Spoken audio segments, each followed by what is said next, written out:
Kuri patasan palo kita hitong hay ni saying ni kakingap tulad ng lami sa patas yun kala salhayan ha. Boda sa ni gum calling ni sa sepong ni dala panday ka dan ha sa ni ming an homa tanana kuit ni ho taksun ka pluto tipika na ka pensusa ka gila ni haiti to nagisumusupo makankingan ang pesusa ni boda sa kuri boda sa chong ma ati to hoelan suntahin ni saying ni kampusan daha ka sa ni sinalo daha ka kay tagang kada bis usa ni seng kya ha ni gisup sa na pakita kulit haytong hay ni seng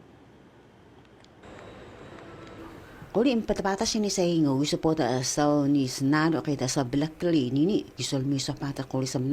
patas penatas kuri sinalo upan no kulit haytong ni seng ni kan ka uda daha sa ni planting Sabrina hamma kana ta June bis usa ni kan ka kuli sa kli ni kan ka chongma ni kan ka huelan ni kan pusan daha ka simran daha kan kaya sa ni kala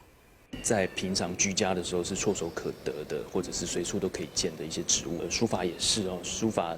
里面我有谈到的，比如说有一件作品是花艺，有一件作品是奇绣哦。我的创作的中心思想基本上是围绕在这个植物的这一件事情里面。我们从以前到现在，通常都是以自然材质去做取材。然后呢，去做创作跟诠释，因为自然材质这样子的创作呢，是最亲近人们的生活，也是能够最直接呢诠释表达大家的生活方式。Dan hanggang kuling hay ni saying o ni kan ka kuli sa black kuli uli sinalo ta chong ma uli ha ati to kuli huelan hay ni saying ni lala pala ka gisu ta sa ni samalo kana alhaq kuli 那这个是一个全新的材料开发，现在的这种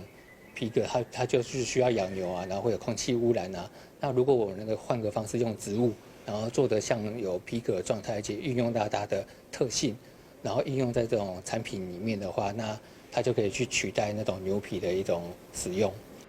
Doon para patasan tayo itong ling changrong hay ni saying o isupo da sa ni perjingan da Sabrina mo magana da June pisusa ni magalo ka na ang pisusa magankingan ni poda sa manatas da patas benatas kulo sinalo uban no ni dala pala ka kang kaya ni sa semlu ni sebranahon da kulo sa hamuma tay sa patutoy bikana sa so ana mano semluan ka nanikan hagendesan hamajing kali miming kalaw